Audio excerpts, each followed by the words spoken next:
இல்ல வேண்டாம் சமயம் எல்லா பிள்ளைகளுக்கும் படிப்பு கொடுக்கணும், எனக்கு படிப்பு கொடுக்கணும், எங்க அண்ணன் படிப்பு கொடுக்கணும், எங்க அக்கா படிப்பு கொடுக்கணும். ஒரு தம்பி தான் இருக்கும் சுவாமி.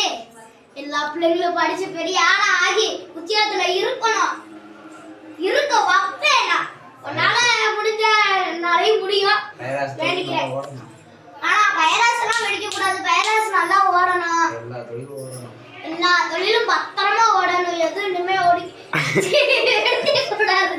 கடவுளே பக்திய பூசிக்கிறேன். கடவுளே பக்திய பூசிக்கிறேன். இனிமே உனக்காக தான் நான் வாடுறேன். கடவுளே உனக்காக தான் வாடுறேன்.